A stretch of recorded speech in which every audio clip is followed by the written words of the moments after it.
Hello दोस्तों, आप लोग कैसे हैं। आशा करता हूं कि आप लोग अच्छे होंगे और मस्त होंगे। मैं क्लास 9th का केमिस्ट्री पढ़ा रहा था, जिसके अंतर्गत मैंने आपको पढ़ाया था कि डाल्टन का परमाणु सिद्धांत क्या है। ये मैंने पूरा बेहतरीन तरीके से डाल्टन का परमाणु सिद्धांत समझाया, ठीक है। और मैंने बताया था इसका लाभ भी क्या है, ठीक है। तो मैंने पूरा ही अच्छे तरीके से वीडियो पे समझा चुका हूँ। अब हम लोग ये जानने वाले हैं कि जो डाल्टन का परमाणु सिद्धांत था ना, जब उसने प्रस्तुत किया तो उसके अंदर कमी क्या थी, क्या ऐसा रीजन हुआ कि डाल्टन के परमाणु सिद्धांत को अन्य वैज्ञानिकों ने नकार दिया और कहा कि ये सब गलत है ना। और उन्होंने नए तरीके से अपना सिद्धांत दिया, ठीक है। तो हम लोग पहले यही जानते हैं कि आखिर में डाल्टन ने जो अपना नियम दिया, सिद्धांत दिया, वो गलत क्यों हुआ, आखिर में उसमें कमी क्या थी। तो मैंने टोटल 4 कमियों को लिखा हुआ है बोर्ड पे। चलिए एक एक कमी को आपको बहुत ही आसानी से सिंपल वे में समझाने की कोशिश करता हूँ। देखिए, पहला कमी यही था कि डाल्टन ने एक बात कहा था कि अगर एक ही तत्व है ना, एक ही प्रकार के तत्व हैं तो उनका भार न समान होगा और गुण भी समान होगा। ये बात डाल्टन ने कहा था। लेकिन आने वाले कुछ समय में वैज्ञानिकों ने ये प्रूव किया कि ऐसा नहीं है। तो पहली गलती यही हो गई, यानी वैज्ञानिकों ने ये सिद्ध किया कि नहीं, एक ही तत्व के परमाणु भार अलग अलग हो सकते हैं, और है भी। उन्होंने दिखाया प्रयोग करके। जैसे सुनिए, 1H1, 1H2, 1H3, आपने ये चीज़ सुना होगा। तो देखिए, यहाँ भी हाइड्रोजन है, यहाँ भी हाइड्रोजन है और यहाँ भी हाइड्रोजन है। सबका क्रमांक 1 1 1 है, लेकिन भार अलग अलग है। एक का भार 1 2 और 3 है ना, 1 2 3 ऐसे भार बटे हुए हैं। मतलब ये जो डाल्टन ने कहा था कि अगर एक ही प्रकार के तत्व हैं तो उनका भार भी समान होगा और गुण भी समान होगा, जबकि ये नियम, उसकी बातें फेल हो गई। क्यों? क्योंकि वैज्ञानिकों ने प्रूफ कर दिया कि एक ही तत्व के जो परमाणु होते हैं ना, उनका भार अलग अलग होता है। जैसे मैंने आपको दिखाया 1H1, 1H2, 1H3, ऐसे तत्व को क्या कहते हैं? समस्थानिक। क्या कहते हैं? समस्थानिक।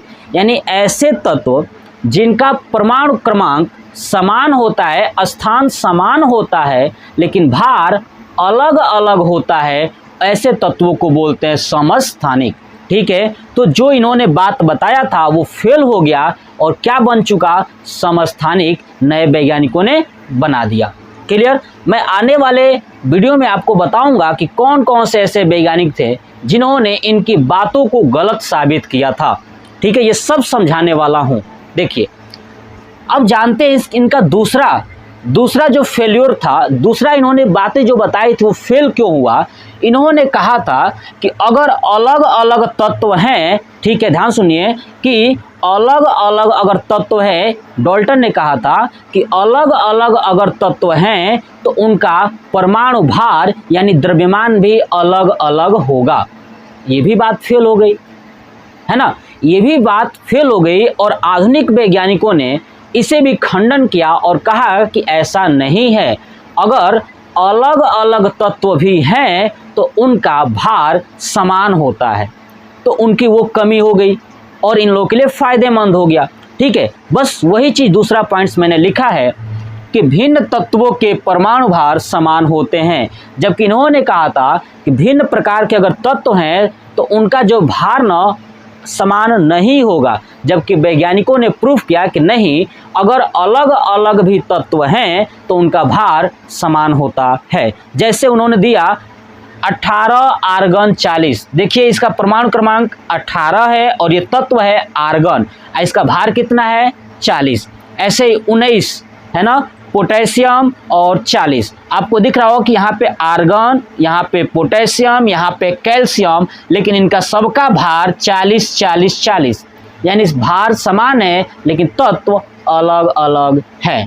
तो ये जो नियम आया ये बना समभारिक, यानी भार समान वाले, है ना।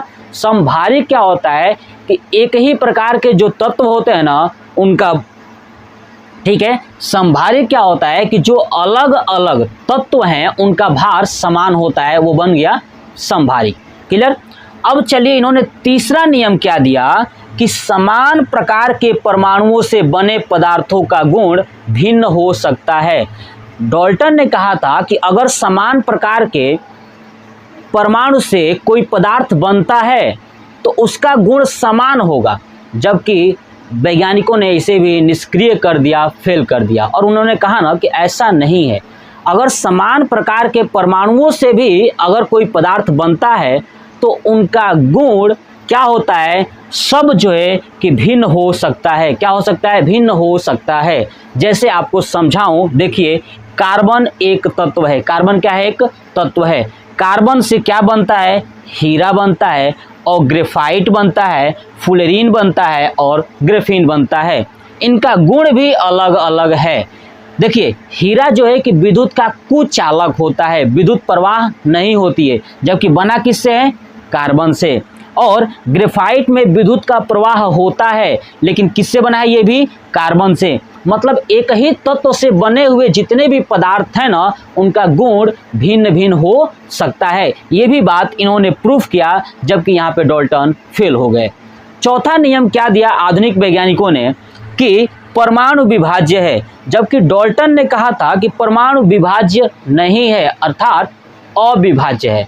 डाल्टन ने यह भी कहा था कि परमाणु को किसी भी हालत में तोड़ा नहीं जा सकता है, लेकिन आधुनिक वैज्ञानिक जब आए, ये मैं आपको समझाऊंगा कि कैसे वैज्ञानिक आया, क्या क्या उन्होंने नियम लगाया और तोड़ा।